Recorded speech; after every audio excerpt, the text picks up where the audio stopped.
So hey everyone and welcome back to another very important video session from your own channel Ozone Classes. I just want to welcome you guys to another very crucial episode of Morning Bites with Vipin Sharma. In this particular video we are going to talk about the restriction modification system. I hope you know about the bacteria very well. These are the sole members of Monera. It means that all the bacteria are prokaryotic organisms. Prokaryotic organisms are those organism that do not have a well defined nucleus, यानी ऐसे bacteria जिनके अंदर well defined nucleus तक नहीं होता, उनके पास एक खुद की इम्यूनिटी प्रोवाइड करने वाली स्ट्रेटजी तक है। यानी हम लोग सोचते हैं कि सिर्फ एडवांस जो आपके यूकैरियोट्स हैं या मल्टी सेलुलर जो आपके मैमल्स हैं, सिर्फ उन्हीं में बहुत ज्यादा अडेप्टिव स्ट्रेटजीज प्रेजेंट होती हैं, लेकिन ऐसा बिल्कुल भी नहीं है। The bacteria is not that well developed. It doesn't mean that the bacteria aren't smart. They are very smart, and you are going to have a look at a proof in this particular video. So let's proceed and let's get started. So you can follow me up on Telegram. If you are on Telegram, then you can join me up because I used to put all the session links on Telegram each and every day. Other than that, we do have a backup channel called as Ozone Classes 2.0. The link of both of these things are present in the description below. अगर आप लोग दोस्ती यारी बातचीत करना चाहते हैं तो आप मुझे इंस्टाग्राम पर फॉलो कर सकते हैं। Vipin Sharma biology is my Instagram handle. So this is another episode of morning bite and I hope that you are going to love them. Okay, so अभी जो है बात करते हैं अबाउट रेस्ट्रिक्शन मॉडिफिकेशन सिस्टम।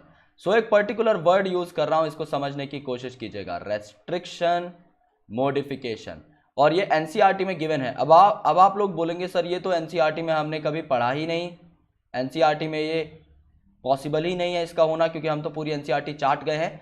आपने रेस्ट्रिक्शन एंजाइम्स की discovery के बारे में एक पॉइंट जरूर सुना होगा कि जब रेस्ट्रिक्शन एंजाइम आपका सबसे पहला डिस्कवर किया गया था, दैट इज HIND2 एंडोन्यूक्लियेज, तो वहां पर यह बोला गया था कि ये आपके ड्यूअल पर्पसेस को रिजॉल्व कर रहा है। पहला काम जो आपका HIND2 कर रहा था वो क्या था, आपका मिथाइल ग्रुप को ऐड करना, एंड सेकेंड काम जो आपका HIND2 कर रहा था वो था रेस्ट्रिक्शन एंजाइम का काम, यानी कि एक पर्टिकुलर रिकॉग्निशन साइट पर कट करना, जो कि इसका मेन काम है। राइट, सो ये मिथाइलेट तो करेगा, ये मिथाइल ट्रांसफरेज एक्टिविटी शो करेगा, लेकिन किसके ऊपर, खुद के डीएनए के ऊपर। यानी समझ लो ये एक बैक्टीरियल सेल है। Right, let's say this is a bacterial cell, और यहां से कोई वायरस जो है आपका एंटर करता है इस बैक्टीरियल सेल के अंदर। ओके, सो आपको पता है कि जब वायरस एंटर करता है तो वायरस का प्रोटीन कोट बाहर रहता है और इसका जेनेटिक मटेरियल आपका अंदर आ जाता है। तो ये जेनेटिक मटेरियल आपके वायरस का आ गया और इसके अंदर ऑटोमेटिकली, यानी पहले से क्या प्रेजेंट था, यहां पर पहले से प्रेजेंट था आपके बैक्टीरिया का जेनेटिक मटेरियल जो सर्कुलर है नेचर में। सो हम यहां पर आधा ही बना रहे हैं, this circular genetic material is of bacteria. यहां पर क्या हो जाएगा माय फ्रेंड्स, यहां पर क्या हो जाएगा, आपके बैक्टीरिया का जो जेनेटिक मटेरियल है इसके specific residues of restriction sites पे क्या होगा, मिथाइल ग्रुप ऐड हो जाएगा। सो this is the first thing that a particular restriction endonuclease do in case of bacteria. Okay, her restriction endonuclease ऐसा काम नहीं कर सकता, लेकिन कुछ रेस्ट्रिक्शन एंडोन्यूक्लियस को यह काम करते हुए देखा गया है। तो ये जो है डुअल पर्पस सॉल्व करते हैं, यानी एक तो आपके बैक्टीरिया के डीएनए, यानी इसका जो न्यूक्लियोइड होता है, ओके, जिसे आप जीनोपोर भी बोलते हो।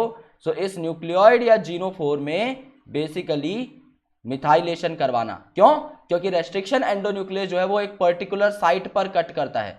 आपने अगर यहां पर मिथाइल ग्रुप ऐड कर दिया है तो इस साइट को अब रेस्ट्रिक्शन एंडोन्यूक्लियस आइडेंटिफाई नहीं कर पाएगा और बैक्टीरिया के डीएनए को नहीं काटेगा। तो सर कहां पर काटेगा, तो रेस्ट्रिक्शन एंडोन्यूक्लियस काटेगा वायरस के डीएनए के ऊपर, यानी ये जो बैक्टीरियोफेज है इसके डीएनए के ऊपर वो बेसिकली काटेगा। देखा बैक्टीरिया कितना स्मार्ट है। बैक्टीरिया के अंदर कोई भी सिस्टम नहीं है, सिस्टम तो छोड़ो, एक ढंग का सेल तक नहीं है, वेल डिफाइंड न्यूक्लियस तक नहीं है, लेकिन इसके अंदर ये टेंडेंसी जरूर है कि खुद के डीएनए को प्रोटेक्ट करके वायरस के डीएनए को काट सके। एक बार डायग्रामेटिकली इस चीज को समझने की कोशिश करो। This is the restriction modification system. इसे रेस्ट्रिक्शन मॉडिफिकेशन सिस्टम क्यों बोला, क्योंकि सबसे पहले जो बैक्टीरिया है उसने खुद के न्यूक्लियोइड को मॉडिफाई कर लिया। राइट, उसने खुद के न्यूक्लियोइड को मॉडिफाई कर लिया, क्या चीज यूज करके, अपना मिथाइल ग्रुप्स यूज करके। सो ये वो पर्टिकुलर साइट है, ये ऑरेंज कलर की वो पर्टिकुलर साइट है जहां पर आपके रेस्ट्रिक्शन एंडोन्यूक्लियस को कट करना था, बट यहां पर अब आपका मिथाइल ग्रुप लग चुका है मिथाइल ट्रांसफरेज एंजाइम की हेल्प से। राइट, सो अब इस पर्टिकुलर साइट को आपका रेस्ट्रिक्शन एंडोन्यूक्लियस नहीं पहचान पाएगा। सो बैक्टीरिया का डीएनए इज सेफ, लेकिन यहां पर वायरस यानी फेज के डीएनए में कोई मॉडिफिकेशन नहीं हुई और यहां पर जो रिकॉग्निशन साइट है ये सेफ है, यानी इस रिकॉग्निशन साइट पर आपका रेस्ट्रिक्शन एंडोन्यूक्लियस काट सकता है। सो रेस्ट्रिक्शन एंडोन्यूक्लियस आएगा और इस वायरल डीएनए को क्लीव कर देगा। If the viral DNA is getting chopped into pieces, it simply means that the viral DNA is getting degraded. So अगर वायरस का डीएनए डिग्रेड कर दिया गया है, वो आपके बैक्टीरिया में कोई डिजीज कॉज नहीं कर पाएगा। सो जिन जिन बैक्टीरिया में ये सिस्टम होता है, वो खुद के सेल को प्रोटेक्ट कर सकते हैं फ्रॉम वायरस अटैक और from the attack of bacteriophages. So that's why they are called as very very smart. और इनकी स्मार्टनेस का एक बहुत बड़ा सबूत है CRISPR technology, okay, which is the most advance technology of genome editing, that is called as CRISPR, clustered regularly interspersed short palindromic repeat. CRISPR और Cas nine technology से बोला जाता है, जो कि साइंस में आज तक का सबसे ज्यादा बर्निंग टॉपिक है, एंड आई थिंक हर बायोलॉजिस्ट को क्रिस्पर कैज9 के बारे में पता होना चाहिए। So if you want to know about the CRISPR Cas nine in detail, just let me know in the comment section, because if you are a biologist you must know about this thing, right? And I hope that you have gone through this topic very well, and I hope that you have understood the restriction modification system, right? Thank you so much guys for watching this. You are watching Ozone Classes, and thank you so much for being on this channel. If you really understood the content, if you really followed it up, and if you really appreciate what I am doing, then please make sure that you hit subscribe and just get connected to the channel, just get connected to the Telegram handle, so that we can share a lot of great and valuable content, all the links of my free classes, so that you can join them up and you can have a very great day and have a very knowledgeful day. Thank you so much guys, lots of love, and I'll catch you in the rest of my videos.